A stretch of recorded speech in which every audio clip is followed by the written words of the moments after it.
Well, the US says it's looking into what many have called a conspiracy theory. And there is a new report claiming that China sat on critical information for a number of days and that Beijing has been withholding crucial information. CNN's David Culver reports now from Shanghai.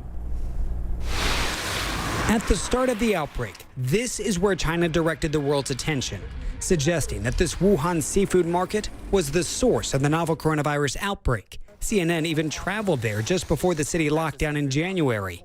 Officials had shut down the wet market, and security told us to leave. U.S. intelligence officials tell CNN they are investigating another possible source, suggesting the virus may not have originated naturally as China has advertised, but rather that it possibly started in a Wuhan lab. Sources say it is one of many origin theories the U.S. is looking into. Chinese officials pushing back against that claim on Thursday. The foreign ministry spokesperson dismissing that the virus started in a lab, instead stressing that, quote, this is a scientific issue that should be studied by scientists and medical experts.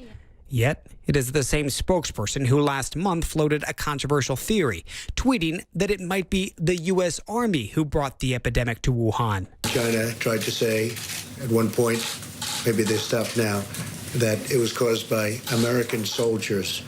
That can't happen. It's not going to happen. Not as long as I'm president. It comes from China. The latest debate over the virus's actual origin coincides with a damning Associated Press report. It claims China sat on critical information for 6 full days, from January 14th until January 20th, downplaying the outbreak in public, before finally revealing the full scope of the threat.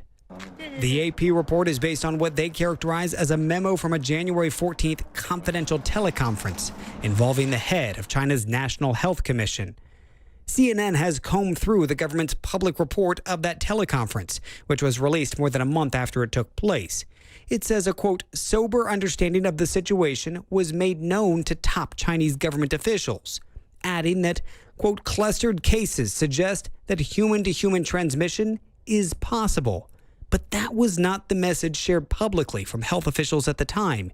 In fact, as hundreds of millions traveled leading up to the Lunar New Year holiday, mass gatherings at airports and railway stations, the Wuhan Health Commission maintained that the outbreak was controllable and preventable and that this was not contagious. It was not until January 20th did leading health officials acknowledge publicly cases of human-to-human transmission, and they even stated that medical personnel had gotten infected. CNN spoke with one of the doctors who early on tried to sound the alarm and contracted the illness. Wuhan ophthalmologist Dr. Li Wenliang was reprimanded in early January by Wuhan police. They accused the 34-year-old of spreading rumors after he had messaged friends, warning them of a SARS-like illness going around. Instead of listening to his warning, police silenced Dr. Li and other whistleblowers. He died of coronavirus in early February.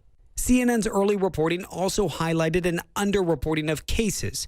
Wuhan residents telling us that their loved ones were never tested, despite suffering from coronavirus-like symptoms.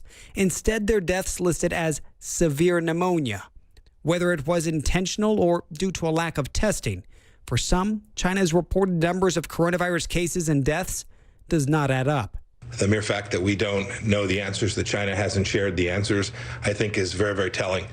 China has repeatedly maintained that they have been open and forthcoming in their handling of this outbreak. On Wednesday, China's foreign ministry said that in an open, transparent, and responsible manner, China has kept the WHO and relevant countries updated on the outbreak. But if the early cover-up and mishandling at the local level was in fact known by top officials, their delayed action might overshadow the massive containment effort that China so proudly promotes.